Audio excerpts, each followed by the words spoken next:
Electrons have four numbers, known as quantum numbers, that describe it. Our first quantum number is n, which is the principal quantum number, also known as the period.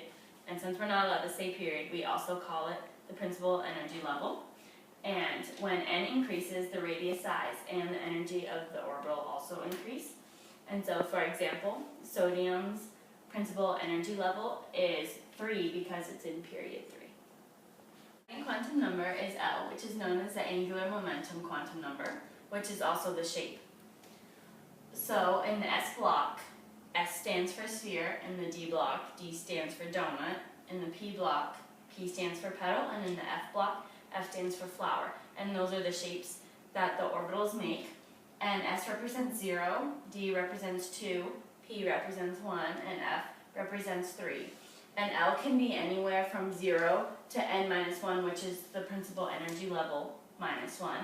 So for example, sodium, whose principal energy level is 3, L can equal 0, 1, or 2. Third quantum number is m sub L, which is the magnetic quantum number, also known as the position of the orbital. M sub L can be negative L to positive L. So using our sodium example, when n equals 3, m sub L, or L can equal 0, 1, or 2. And since m sub L is negative L to positive L, when L equals 0, m sub L has to equal 0. When L equals 1, m sub L has to equal negative 1, 0, or 1. When L equals 2, m sub L is negative 2, negative 1, 0, 1, or 2. Our fourth and final quantum number is m sub S, which is the electron spin. It can either be positive 1/2 or negative 1/2.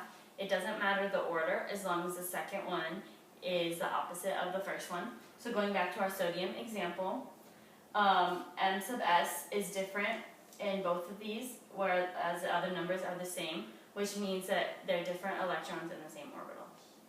We have an example to tie everything together. Give the maximum number of electrons in an atom that can have these quantum numbers. N equals 5, m sub L equals positive 1. So when the principal energy level is 5, L can be 0, 1, 2, 3, or 4, and we know that because L equals 0 to n minus 1. M sub L equals negative L to positive L, so now we can find m sub L because we already found L. When L equals 0, which is in the 5s block because S represents 0, m sub L equals 0. When L equals 1, which is in the 5p block because P represents 1, m sub L equals negative 1, 0, and positive 1. We underline the positive 1 because that's what we're looking for as stated in the question, so we want that to be easily identified. When L equals 2, that's in the 5d block because D represents 2. M sub L equals negative 2, negative 1, 0, positive 1, and positive 2. And we're going to underline the positive 1 also. And we're going to underline all the positive 1s that we see. When L equals 3, which is in the 5f block, M sub L equals negative 3, negative 2, negative 1, 0, positive 1, positive 2, and positive 3. And when L equals 4, which is in the 5g block, m sub L equals negative 4, negative 3, negative 2, negative 1, 0, positive 1, positive 2, positive 3, and positive 4. And since there are 4 distinct orbitals, as shown by the underlines, and there's 2 electrons in an orbital, there are 8 electrons total, which was what the question asked, give the maximum number of electrons.